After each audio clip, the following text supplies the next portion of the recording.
नमस्कार शेतकरी मित्रांनो, नाफेडची खरेदी ही एप्रिल महिन्यापासून रखडलेली होती। मे महिना गेला, जूनचा निम्मा महिना आला, पण आणखी नाफेडची खरेदी ही सुरू झाली नाही। पण शेतकरी मित्रांनो, आज जर नाफेडची वेबसाईट वरती गेल्यानंतर आपल्याला आज एक नवीन ऑप्शन आला आहे, ते म्हणजे कांदा खरेदी नाफेडबाबत। मित्रांनो, जे शेतकरी नाफेड वरती रजिस्ट्रेशन करतील त्यांचाच कांदा हा घेतला जाईल अशी माहिती मिळत आहे। आणि शेतकरी मित्रांनो, आतापर्यंत जी कांदा खरेदी रखडली होती, जे कांदा खरेदी फार्मर प्रोड्युसर ज्या कंपनी होत्या त्यांच्या गेल्या वर्षीच्या घोटाळ्यामुळे जे नियम अटी लावल्या, त्यामुळे फार्मर प्रोड्युसर कंपनी कांदा खरेदीसाठी बाजारामध्ये म्हणजेच टेंडर जे आहे ते घेत नव्हत्या। पण शेतकरी मित्रांनो, नाफेडने नवीन नियमानुसार शेतकऱ्यांनी जर रजिस्ट्रेशन केलं तर त्यांचा कांदा हा घेतला जाईल। पण मित्रांनो, पुढची प्रक्रिया काय असेल ते आपण नक्की माहिती घेऊयात। पण मित्रांनो, आज पासून रजिस्ट्रेशन हे सुरू झालं आहे। तर मित्रांनो, कसं रजिस्ट्रेशन करायचं आणि कसं आहे याविषयी आपण थोडक्यात अशी माहिती घेऊयात। मित्रांनो, विनंती आहे व्हिडिओ शेवटपर्यंत पहा, तरच रजिस्ट्रेशन कसं करायचं, काय काय लागणार आहे त्यासाठी आपण ही व्हिडिओ शेवटपर्यंत पहा। तर मित्रांनो, चला सुरुवात करूयात हा महत्त्वपूर्ण व्हिडिओ। सर्वात अगोदर आपल्याला क्रोम ब्राउझरमध्ये जायचं आहे, त्यानंतर नाफेड या वेबसाईटवरती क्लिक करायचं आहे। त्यानंतर मित्रांनो, आपल्याला रजिस्ट्रेशननुसार असं ऑप्शन आहे त्यावरती क्लिक करायचं आहे।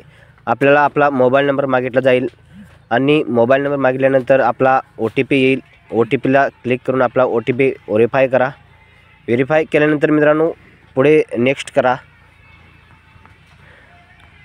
नेक्स्ट केल्यानंतर मित्रांनो, आपल्याला आपला आधार नंबर मागितला जाईल। आपला आधार नंबर टाईप करा। आपला आधार नंबर टाईप केल्यानंतर आपला जो मोबाईल नंबर आधारला लिंक आहे त्याच मोबाईलवरती मित्रांनो आपला OTP येणार आहे। तर तो मोबाईल नंबर आपल्याजवळ नसेल तर मोबाईलवरून OTP मागून घ्या आणि OTP आपला व्हेरीफाय करा। OTP व्हेरीफाय केल्यानंतर मित्रांनो, आपल्याला तरच पुढे जाता येणार आहे, किंवा आधार नंबर रजिस्ट्रेशन नसेल तर पुढे जाता येणार नाही। आजकाल सर्व शेतकऱ्यांचा मोबाईल नंबर हा रजिस्ट्रेशन आहेच आधारला, त्यामुळे काही काळजीचे नाही। तर मित्रांनो, आपला OTP व्हेरीफाय केल्यानंतर पुढे आपल्याला मागितलं जाईल नाफेड कंपनी आपला मोबाईल नंबर व्यवस्थित आणि पासवर्ड मागितला जाणार आहे मित्रांनो, कारण आपल्याला पुन्हा लॉग इन करण्यासाठी किंवा आपले बिलसाठी किंवा कांदा खरेदीसाठी OTP लागणार आहे, पासवर्ड लागणार आहे। सॉरी मित्रांनो, पासवर्ड बनायचं होतं। तर मित्रांनो, त्यानंतर आपल्याला आपला जिल्हा विचारला जाईल, राज्य विचारलं जाईल आणि आपला जिल्हा सिलेक्ट करायचा आहे। त्यानंतर आपला तालुका सिलेक्ट करायचा आहे। तालुका सिलेक्ट केल्यानंतर मित्रांनो, आपल्याला पुन्हा आपलं गावचा जो पिनकोड आहे तोही विचारला जाणार आहे। आपला पिनकोड एंटर करायचा आहे। पिनकोड एंटर केल्यानंतर नेक्स्टवरती क्लिक करायचं आहे। थोडी प्रक्रिया स्लो चालत आहे। पिनकोड एंटर केल्यानंतर मित्रांनो, आपल्याला आपला फोटो मागितला जाणार आहे। अपलोड माझ्याकडं आधार म्हणजे जो आधारवरती जो फोटो आहे तोच आपल्याला अपलोड करायचा आहे। कॅमेरामधून काढू शकता किंवा तुमच्या गॅलरीमध्ये असेल तर गॅलरीमधील फोटो अपलोड करू शकता। फाईल निवडा, क्लिक करा आणि क्लिअर करून पुढे नेक्स्टवरती क्लिक करा। तर मित्रांनो, त्यानंतर आपल्याला मागितलं जाणार आहे आपला कांदा जो आहे तो किती आहे, किती क्विंटल, किती KG आहे ते तुम्ही टाकू शकता। मित्रांनो, कुणाचा 100 क्विंटल असू शकतो, कुणाचा 200 क्विंटल असू शकतो, त्यामुळे त्याच्या नुसार तुम्ही किलोमध्ये टाकू शकता। त्यानंतर मित्रांनो, आपल्याला आपला जिल्हा विचारला जाणार आहे। तुमचा जिल्हा जो कोणता असेल तो सिलेक्ट करायचा आहे। त्यानंतर तालुका विचारला जाणार आहे, तालुका सिलेक्ट करायचा आहे।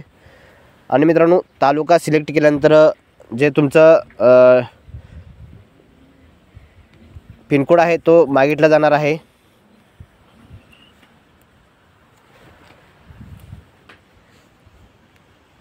नेक्स्टवरती क्लिक करायचं आहे। आता क्लिक केल्यानंतर तुम्हाला एक टेक्स्ट मेसेज येईल, त्यामध्ये तुमचा रजिस्ट्रेशन झाला आहे असं सक्सेसफुल म्हणून मेसेज येईल। तर मित्रांनो, या प्रकारे आपण रजिस्ट्रेशन करू शकता। तर शेतकरी मित्रांनो, नाफेडविषयी आणखीन जर बाजारभावाविषयी माहिती मिळाली किंवा तारीख जर ठरली तर आपल्यापर्यंत नक्की पोचू। तर मित्रांनो, हा एक महत्त्वाचा अपडेट देण्यासाठी आपण हा व्हिडिओ बनवला। तर मित्रांनो, आणखीन काही तुम्हाला प्रश्न असेल तर कमेंट नक्की करा, त्याबद्दल आपण उत्तर नक्की देऊयात। व्हिडिओ पाहिल्याबद्दल धन्यवाद।